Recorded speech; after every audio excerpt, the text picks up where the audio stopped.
Hi, the brand new 2.6/2.7 MOC just recently came out. This version is quite interesting as one of the new boss enemies makes the second half literally a pure fiction stage. Well, let's break down the meta and let's take a look at some of the best teams for the new MOC. Before we start, I'll be giving away a supply pass / welcome moon to my subscribers at 6k subs, so make sure you subscribe. Starting off, let's talk about the memory turbulence, which basically makes the turbulence hit the enemies based on the amount of times you break the enemy's weakness. Unfortunately, we don't get a turbulence that helps with 0 cycles this time, so that is unlucky. But it is a pretty generic buff, which basically every team is able to use, so that is nice. This turbulence also feels very break coded, so once again, break teams will feel very nice. But I do want to mention one caveat, and that is, with Rome's delay, it may not proc as often as you would like to. So despite the synergy, there is still some anti-synergy sprinkled in as well. Moving on to the enemies, the first half is pretty self-explanatory as you see the return of Svarog in his final phase, but paired alongside the newish Howling Casket. Blast teams or even single target teams will be pretty good here, but as it is final phase Svarog, do make sure you keep in mind of him spawning in the claw in his second attack that disables one of your teammates. Now for the second half, we see the first appearance of the Banacademic staff in MOC. This boss features a linked HP but with 5 targets, essentially making this a pure fiction fight, which is pretty cool as that means some of the PF focused units will be pretty good here as well. As for the boss itself, it's essentially just a boss version of the Pentaconi TV enemies, which was either a very big blessing or a very big curse. But thankfully, some mechanics were implemented to the boss to make it more controllable to be a blessing instead of a curse, so just make sure you look out for the 2 tips as that will help you out a lot. With the turbulence and enemies out of the way, what are actually some of the best teams in this MOC? Let's begin by addressing the top 3 teams in the game right now, starting with Akron, who is the featured banner of this MOC. She is actually very strong in this MOC as the first half is lightning weak, which is already enough for Akron to be good, but it also being not purely single target makes it even better. So Akron teams will be very good in the first half.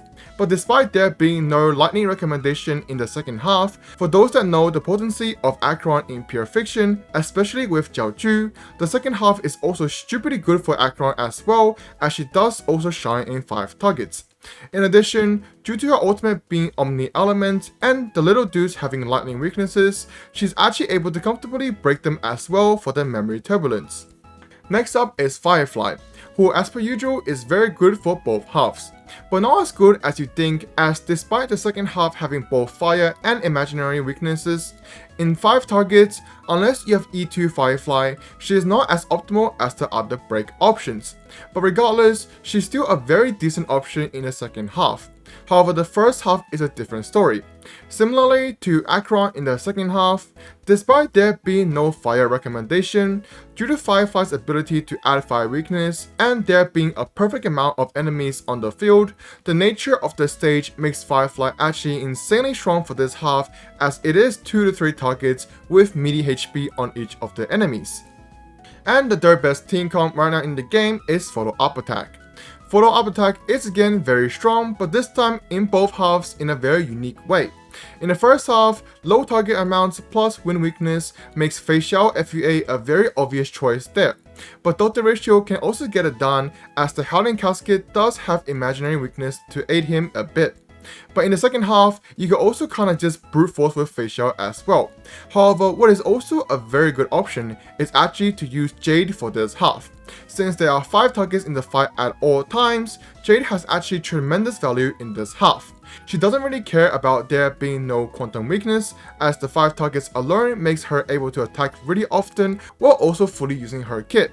However, there's one thing to keep in mind, and that is getting over the first wave of enemies with Jade, as Jade isn't really that good there.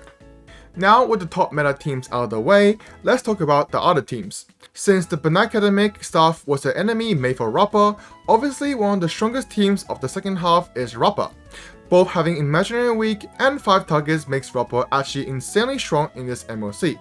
Despite the pure fiction focused kit, recently she has been getting a lot of love in both the last MOC and this MOC, thanks to both the past, present, eternal show and Banana Academic stuff both being Imaginary Weak and linked HPs. But that is kinda to be expected as she was the new banner just in the last phase. Another more obvious team I want to mention is Kafka Black Swan making a return. The lightning and wind weakness should be a very clear giveaway that this DOT team will be good in the first half. Alongside the fact that it is also not purely single target, makes this one of the best teams in the first half as well. Although we haven't really been seeing much of Kafka Black Swan in recent times, as the enemies are just too tanky for this team to brute force, and the fact that lightning and wind has not appeared together as a weakness in quite some time, really made this team collect some dust. But thankfully, this MOC they make a return and in great form too. One more thing is that since both Akron and this team are good options in the first half, a good choice is always to go the DOT Akron team as well. And last but not least, Himiko, whether it's Himiko Break or Himiko Herta, will also be very good in the second half. As for Himiko Break, the first wave is literally free, but in the second wave, just make sure you use your HMC and Runmate's attack on the assist Anana as they don't have fire weakness. Otherwise, this is a very strong team for the second half. In stark contrast, the first wave will be a bit harder for Himiko Herta as there is no ice weakness at all, but if you're able to get over the first wave, Himiko Herta will be extremely strong in the second wave as this is essentially just a pure fiction stage and we all know how strong Himiko Herta is for PF. And before I leave, I do want to talk about some honorable mentions. First being Jin Yuan, especially when Sunday comes out as he will be a really good option in the first half. Second being Yun Li, especially the FUA variants being very good in the first half as well. And third, D-Hill, whom if you have Aerolons for, I don't see a reason why the second half can't be good for him as well.